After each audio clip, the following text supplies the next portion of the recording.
పరిస్థితి ఉన్నారు sir actually this is a big case study for the state sir. అమ్మాయి panchayat development officer sir.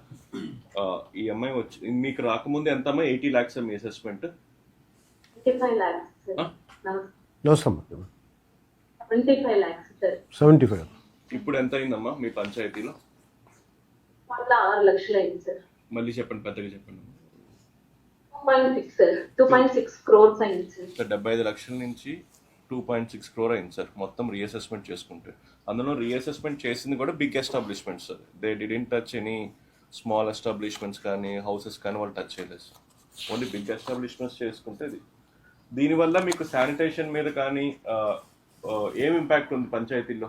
ఏం improvements వచ్చినాయి tax పెరగటం వల్ల? నేల్టూర్ పంచాయతీకి జెన్కో ఉంది సార్, అట్లాగే ఇంకో పవర్ ప్లాంట్ కూడా సెమ్కార్ప్ అనే పవర్ ప్లాంట్ సార్. ఈ 2 పవర్ ప్లాంట్ నుంచి ఆల్మోస్ట్ గా ఒక 80 lakhs వస్తుంది సార్ కరెంట్ ఇయర్. హౌసెస్ నుంచి అయితే జస్ట్ 1.5 lakhs సార్, చాలా నామినల్. అది ఎక్కువ ఫిషర్ మ్యాన్ కమ్యూనిటీ ఉంది ఏరియాస్. ఎన్ని గడపలు ఉన్నాయి అక్కడ సార్? ఆల్మోస్ట్ 900 ఫ్యామిలీస్ ఉంటాయి సార్. వాళ్ళు ఎంత కడతారు ట్యాక్స్? ఎస్ఎస్టీ కింద ఈ పరిశ్రమల నుంచి 115.57 కోట్లు రావాలి. ఎడ్యుకేషనల్ ఇన్స్టిట్యూషన్స్ నుంచి ఇంక్లూడింగ్ ప్రైవేట్తో 45 కోట్లు రావాలి. All are under assessed.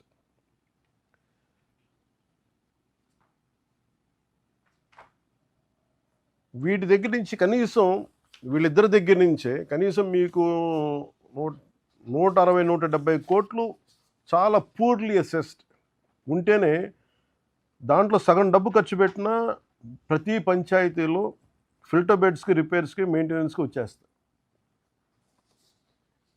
లేని డబ్బుని సృష్టించలేము. ఉన్నవాళ్ళు డబ్బులు సంపాదిస్తున్నారు. ఐ థింక్ ట్యాక్సులు కట్టట్లేదు వీళ్ళు. ఉదాహరణకి ఆంధ్ర పేపర్ మిల్సే 13 కోట్లు కట్టాలి.